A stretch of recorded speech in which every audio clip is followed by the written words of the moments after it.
को आए हुए अभी महीना भर भी नहीं हुआ था, पर पता नहीं क्यों उसके चेहरे पर नूर नहीं आता था। शायद किसी बात से नाराज है, हर पल यही प्रतीत होता था। सास कौशल्या जी ने कई बार पूछने की कोशिश की, पर हर बार पीहू टाल जाती थी। कौशल्या जी भी यही सोचती रह जाती थी, क्या पता अभी अभी शादी हुई है, नए घर में मन लगने में भी वक्त लगता है, इसलिए शायद बहुत ज्यादा बोल नहीं पा रही है और चुप रहती है। एक दिन अचानक बिन बताए ही पीहू को लेने उसका भाई आ गया। अभी नई नई शादी हुई थी, इस कारण से कौशल्या जी ने भी मना नहीं किया। बहू के जाने के बाद कौशल्या जी ने अपने बेटे ओम से कहा, बेटा क्या बात है, बहू बहुत चुप चुप ही रहती है और चेहरे से भी लगता है जैसे कोई नाराजगी हो, कोई बात है क्या?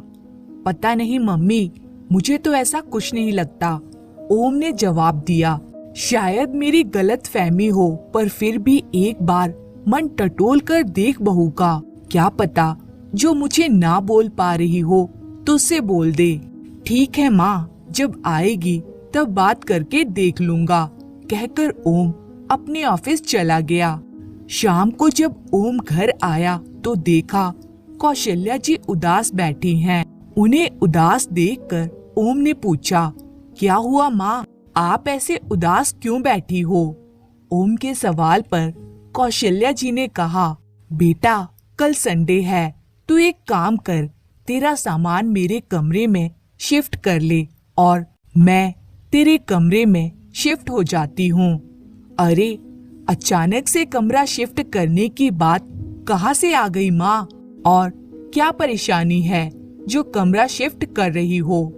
बेटा मैं अकेली ही तो जीव हूँ, तेरे पापा है नहीं, भला इतने बड़े कमरे का मैं क्या करूँगी, इसलिए बड़ा कमरा तू ले ले और मेरा सामान तेरे कमरे में शिफ्ट कर दे।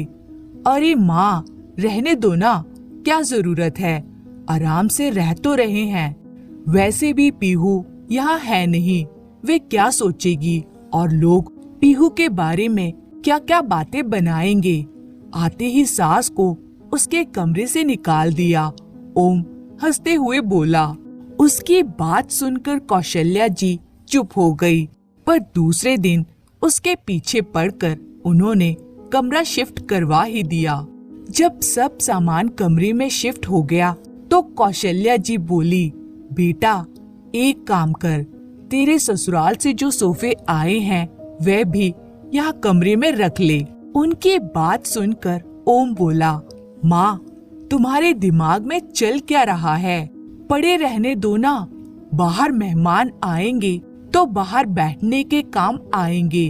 अरे बेटा पर हमारे अपने भी तो सोफे हैं ना, वे रख लेंगे हॉल में। अरे माँ कैसी बातें कर रही हो, नए सोफे हैं, हॉल में ज्यादा अच्छे लगेंगे। नहीं नहीं, बहू के नए सोफे हैं, उसके कमरे में ही अच्छे लगेंगे। उनकी बातें सुनकर ओम एक पल के लिए चुप हो गया, फिर बोला, किसी ने कुछ कहा है क्या? अचानक से ओम के सवाल को सुनकर कौशल्या जी बोली, नहीं नहीं, किसी ने कुछ नहीं कहा, बस सोफे कमरे में रख दे। आखिरकार सोफे पीहू और ओम के कमरे में शिफ्ट कर दिए गए। दूसरे दिन ओम जब घर आया तो पीहू घर आ चुकी थी। ओम को बड़ी हैरानी हुई क्योंकि पीहू का अभी कुछ दिन आने का बिल्कुल भी मूड नहीं था। ओम नोटिस कर रहा था कि पीहू और कौशल्या जी के बीच में अजीब सा तनाव था। दोनों खुलकर बातें नहीं करती थीं। कुछ दिनों बाद पीहू दोबारा मायके गई। उस दिन भी ओम जब शाम को घर लौटा तो कौशल्या जी चुपचाप उदास बैठी हुई थी। ओम ने फिर से इसका कारण पूछा तो कौशल्या जी ने कहा, बेटा तू पूजा घर मेरे कमरे में शिफ्ट करा दे, कम से कम मैं सुबह पूजा करूं तो तुम लोगों को डिस्टर्ब ना हो। अरे माँ, तुम्हें किसने कहा कि हमें सुबह डिस्टर्ब होता है? उसकी बातें सुनते ही कौशल्या जी एकदम से हड़बड़ा गई। अरे वह किसी ने कहा नहीं, पर मुझे दिखता नहीं है क्या? तुम लोग भी डिस्टर्ब होते होंगे। बस तू तो पूजा घर मेरे कमरे में शिफ्ट करा दे। इससे पहले कि ओम कुछ पूछता, कौशल्या जी ऐसा कहकर रसोई में ओम के लिए चाय बनाने चली गई। अब ओम के मन में भी हलचल सी होने लगी थी। आखिर कुछ तो है। जब भी पीहू मायके जाती है तभी माँ ये अजीब सी जिद क्यों करती हैं? पहले कमरा और अब पूजा घर। जब पीहू घर पर होती है तब भी माँ और उसके बीच अजीब सा तनाव लगता है। कुछ तो बात है, पर माँ बता नहीं रही हैं। वहीं सोफे पर कौशल्या जी का फोन पड़ा हुआ था। ओम ने उठाकर चेक किया तो उसमें शाम को पीहू की मम्मी का फोन आया हुआ था। ओम को सच में अब तो कुछ गड़बड़ होने का एहसास होने लगा था। उसने दोबारा कौशल्या जी से पूछा भी, पर वे टाल गई। आखिरकार उनकी जिद के कारण ओम को पूजा घर भी उनके कमरे में शिफ्ट करना पड़ा। और दूसरे दिन जब घर लौटा तो वाकई वह देखकर हैरान रह गया कि पीहू मायके से आ गई है। पर जब माँ ही नहीं बताना चाहती तो आखिर ओम भी पूछे किससे? पीहू से बात की तो उसने सिर्फ इतना ही कहा, अब माँ की इच्छा है कि वे क्या करना चाहती है तो मैं क्या करूँ। इसके आगे ओम भी कुछ न कह सका, पर शक का कीड़ा तो दिमाग में बैठ गया था। आखिर उसका शक यकीन में तब बदल गया जब कुछ दिन बाद पीहू वापस मायके गई। इस बार कौशल्या जी ने ओम से पीहू के दहेज में आया हुआ टीवी पीहू के कमरे में लगाने को कहा। इस बार ओम बिगड़ गया। यह क्या है माँ? आखिर यह क्या लगा रखा है आपने? जब भी पीहू मायके जाती है आप बस यही बात करने लग जाती हो। इसको यहाँ सेट करो, उसको वहाँ सेट करो। आखिर चल क्या रहा है आपके मन में? बताती क्यों नहीं हो आप? ओम को इस तरह चिल्लाते देखकर कौशल्या जी की आंखों में आंसू आ गए और वह लगभग रोती हुई बोली, बेटा मैं तो बस यही चाहती हूँ कि तुम दोनों खुश रहो।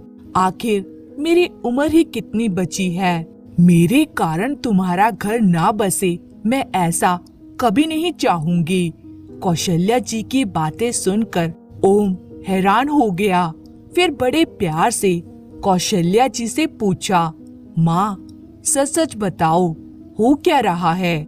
रोते रोते कौशल्या जी ने जो बात कही सुनकर ओम के पैरों तले जमीन खिसक गई। कौशल्या जी को रोते देखकर ओम का मन रो रहा था, पर फिर भी उसने हिम्मत करके बड़े ही प्यार से कौशल्या जी से पूछा, माँ बात क्या है? जब तक बताओगी नहीं समस्या का समाधान कैसे निकलेगा? ओम को इस तरह बोलता देखकर कौशल्या जी ने रोते रोते ही उसका हाथ पकड़कर कहा, पहले वादा करो कि तुम मुझे छोड़कर नहीं जाओगे। मैं अकेले कैसे रहूंगी तेरे बिना? तेरे पापा भी नहीं हैं। भगवान के लिए मुझे वृद्ध आश्रम भी मत छोड़ना बेटा। मैं तुम लोगों को परेशान नहीं करती। पता नहीं सब कुछ अपने आप ही हो जाता है। अरे माँ आप भी कैसे कैसे बातें कर रही हो? जो भी है खुलकर बताओ। और मैं आपको छोड़कर क्यों जाने लगा? मैं कहीं नहीं जा रहा हूँ आपको छोड़कर। आपके साथ ही रहूंगा। और आपको कौन कह रहा है कि मैं आपको वृद्ध आश्रम छोड़ने वाला हूँ? यह घर आपका है। जिस दिन आपको ऐसा लगे मुझे घर से निकाल देना। जब कौशल्या जी को ओम की बातों पर विश्वास हुआ तब कौशल्या जी ने बोलना शुरू किया, याद है तुम्हारी शादी के बाद जब पीहू का भाई उसे अचानक लेने आया था और वे मायके गई थी तो मुझे तो यही लगा था कि उसके मायके वालों को उसकी याद आ रही है, लेकिन उसके जाने के बाद पीहू की माँ का फोन आया था। तब मुझे पता चला कि पीहू ने अपने भाई को फोन करके बुलाया था। समधन जी कह रही थी कि मैंने सारा दहेज अपनी बेटी और दामाद के इस्तेमाल के लिए दिया है, लेकिन आपने सारा सामान हॉल में रखवा दिया है। सिर्फ एक पलंग, अलमारी और ड्रेसिंग उनके कमरे में रखकर आपने अपने कर्तव्य की इतिश्री कर ली। आपकी तो उम्र हो गई है, आप उस सामान को अपने पास रखकर क्या करेंगी? लेकिन कम से कम बच्चों की इच्छाओं का सम्मान कीजिए। अब तो मेरी बेटी उस घर में तभी आएगी जब उसके कमरे में यह सारा सामान सजेगा। अब तू ही बता बेटा कि तेरे उस छोटे से कमरे में सारा सामान कैसे आता।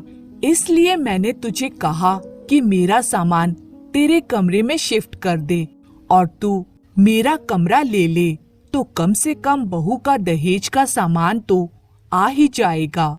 लेकिन जब पीहू दूसरी बार मायके गई तब भी मुझे यही लगा कि उसे अपने माता पिता की याद आ रही है, लेकिन यह भी मेरी गलतफहमी ही साबित हुई।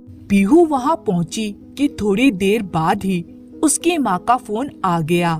कहने लगी कि पीहू को मेरे कारण अपनी गृहस्थी बसाने में बहुत दिक्कत होती है।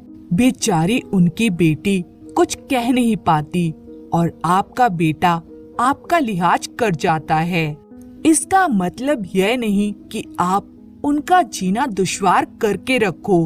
आप तो सुबह सुबह अपने पूजा पाठ करने बैठ जाती हो, लेकिन मेरी बेटी की तो नींद खराब हो जाती है। देखिए समधन जी, समझाना मेरा फर्ज है। आप तो अभी अभी नई सास बनी हैं, पर मुझे तो दो दो बहुएं रखने का तजुर्बा है। बाकी आपकी मर्जी।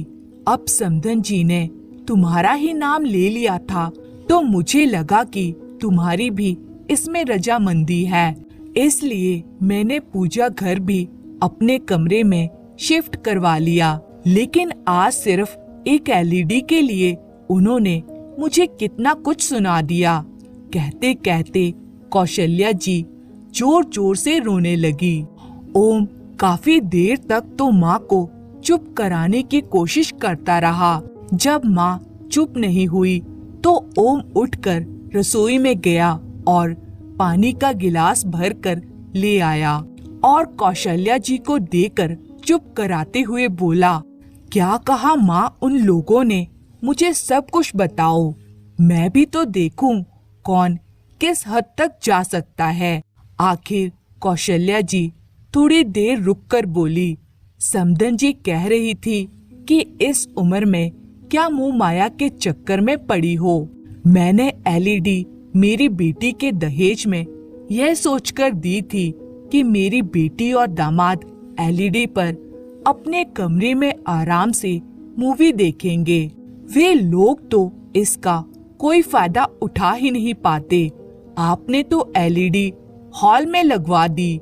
मेरी बेटी दामाद की मूवी की जगह इस पर आपके सत्संग चलते हैं। आपको कुछ समझ में नहीं आता कि उनकी भी जिंदगी है।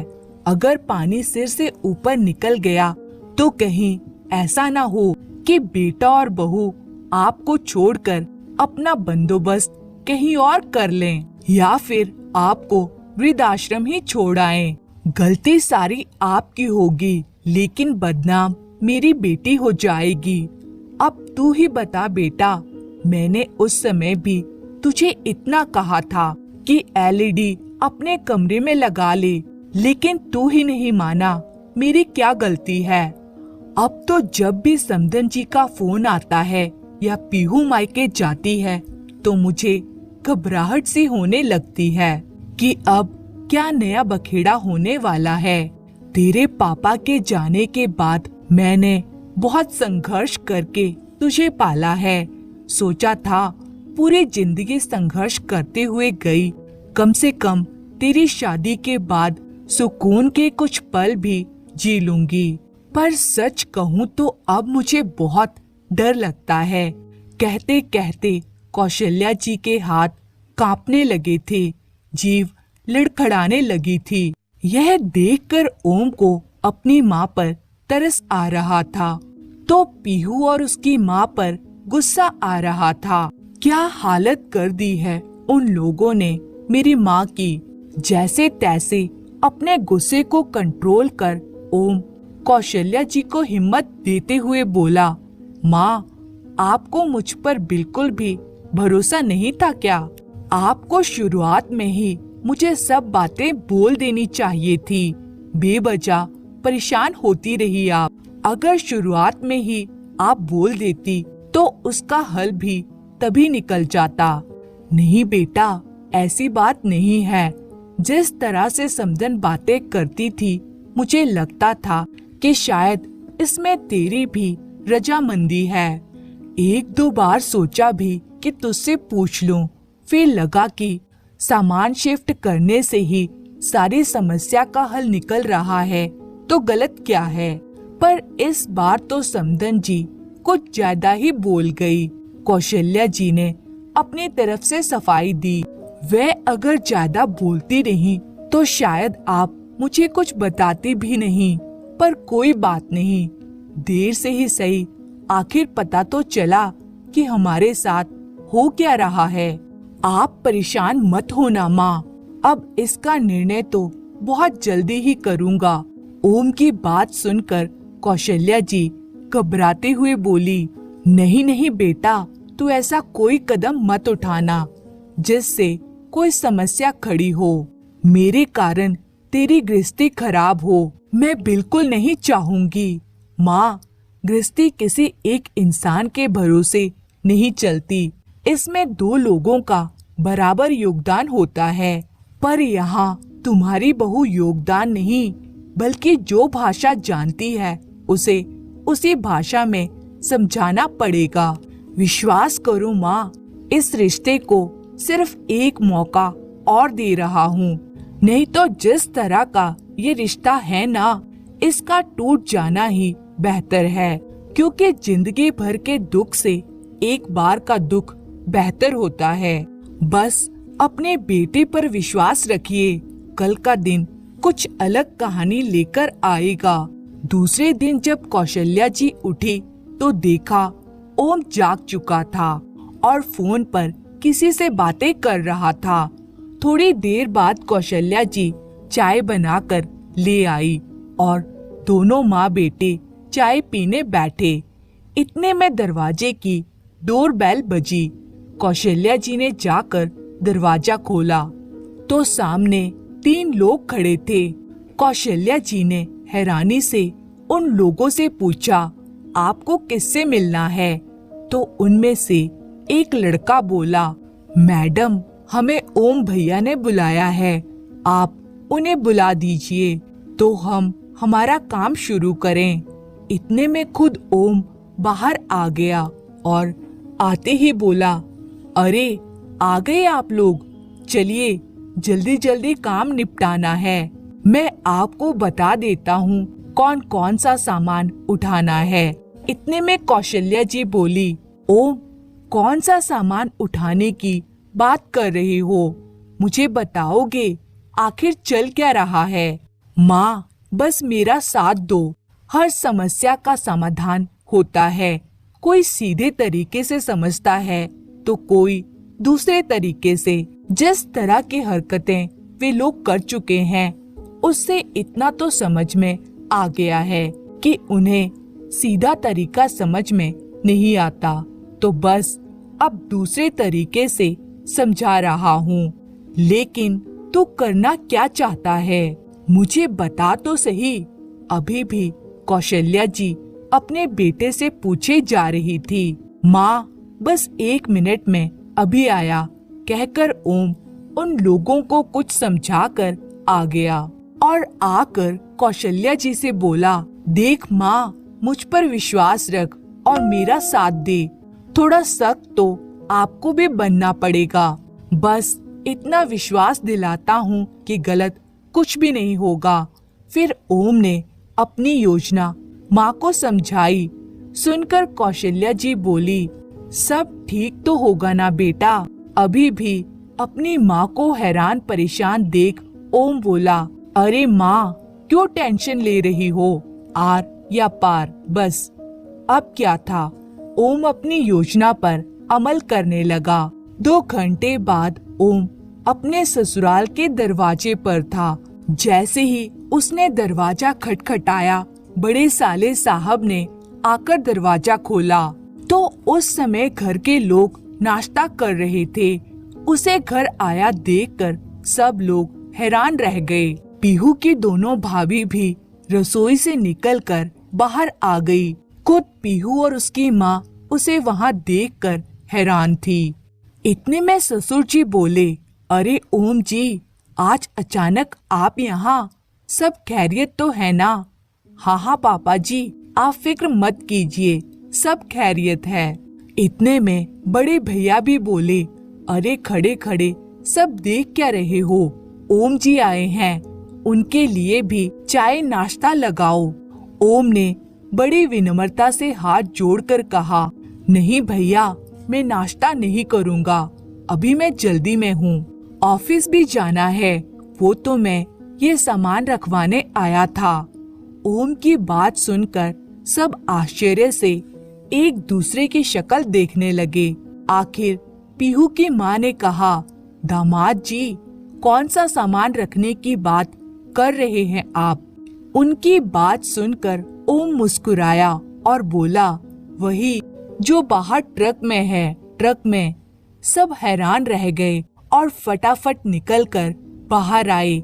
देखा तो ट्रक में वे सामान रखा था जो पीहू के मायके वालों ने उसे दहेज में दिया था। उस सामान को देखकर घर के सब लोग प्रश्नवाचक नजरों से एक दूसरे की तरफ देखने लगे। वही पीहू कभी अपनी माँ को तो कभी ओम को देख रही थी। आस पड़ोस के लोग वहाँ खड़े होकर बातें करने लगे। पीहू की मम्मी बोली, दामाद जी, यह क्या हरकत है? आप भला ये सामान लेकर यहाँ क्यों आए हैं? यहाँ ये सब लाने से पहले आपने एक बार भी नहीं सोचा कि हमारी क्या इज्जत रह जाएगी? देखिए बाहर सब लोग खड़े होकर कैसी बातें कर रहे हैं। पीहू के पापा भी बोले, दामाद जी, ये सब क्या है?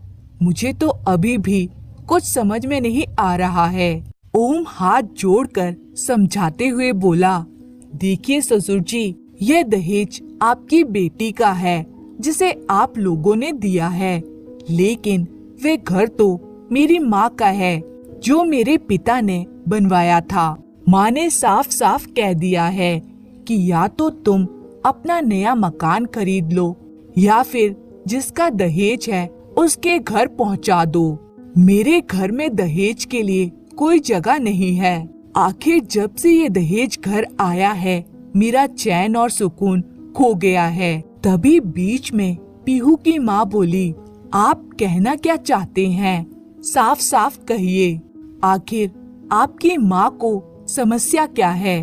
ओम मुस्कुराकर बोला, बस यही सासू माँ कि अगर दहेज में आप मकान भी दे देती तो आपकी बेटी को थोड़ी सहूलियत हो जाती, उसे यूं परेशान नहीं होना पड़ता और उसे बार बार मायके आकर नहीं बैठना पड़ता। ओम की बात सुनकर ससुर जी, बड़े भैया सासू माँ को घूर कर देख रहे थे। वहाँ दोनों बहुओं की नजर भी सासू माँ पर ही टिकी थी। सासू माँ ने तो चुप रहना ही ठीक समझा। आखिर उनकी पोल जो खुल रही थी वह भी बेटे बहू के सामने। उन्हें समझ में आ गया था कि ओम को सब पता चल चुका है और इस बार समदन जी भी थोड़ा सख्त हो गई है। लेकिन इतने में पीहू भी बोली, मेरे माता पिता की इज्जत की कोई परवाह नहीं थी जो आप उनका दिया हुआ दहेज का सामान यहाँ लेकर आ गए। यह भी नहीं सोचा कि मेरे माता पिता के दिल पर क्या बीतेगी। बैठकर भी तो बात की जा सकती थी ना। उसकी बात सुनकर ओम बोला, अच्छा, बैठकर भी बातें होती है क्या? मुझे तो पता ही नहीं था, क्योंकि तुमने कभी हमसे बात ही नहीं की। जब भी कोई समस्या होती तो मायके आकर बैठ जाती थी। पीछे से सासू माँ फोन करके मेरी माँ को परेशान करती थी। यहाँ तक कि मेरी माँ को धमकी दे डाली कि उनकी बात नहीं मानी तो कल को बेटा बहू अलग हो जाएंगे या उनको वृद्ध आश्रम छोड़ आएंगे। तब तुम्हें मेरी माँ के बारे में ख्याल आया था।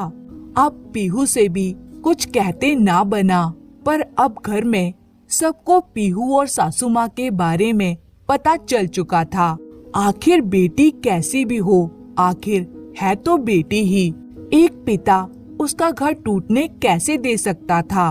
उसका घर ना टूटे इसलिए ससुर जी हाथ जोड़कर ओम से बोले, माफ करना दामाद जी, हमें तो लगता था कि हमारी बेटी हमसे खुशी खुशी मिलने आई है, वह भी आप लोगों की रजामंदी से। और आज तक जो हुआ सो हुआ, पर आज के बाद ऐसी कोई हरकत नहीं होगी जिसके कारण आपको या समधन जी को परेशान होना पड़े। अब आप हमारा थोड़ा सम्मान रख लीजिए। आप इस दहेज के सामान को यहाँ से रवाना कर दीजिए। अपने ससुर जी को हाथ जोड़े देखकर ओम ने उनके हाथ को अपने हाथ में लेकर कहा, माफ करना पापा जी, मैं यह सब करना नहीं चाहता था, पर जिस तरीके से कल मेरी माँ को मैंने रोते देखा, तब जाकर मैंने ये कदम उठाया। आखिरकार ससुर जी ने दहेज के ट्रक को वापस ओम के घर भिजवा दिया और खुद पीहू और अपनी पत्नी को लेकर उनके घर की तरफ रवाना हुए। वहां जाकर समधन जी से माफी मांगी और भविष्य में ऐसा नहीं होगा, ऐसा उनको आश्वासन दिया। धन्यवाद।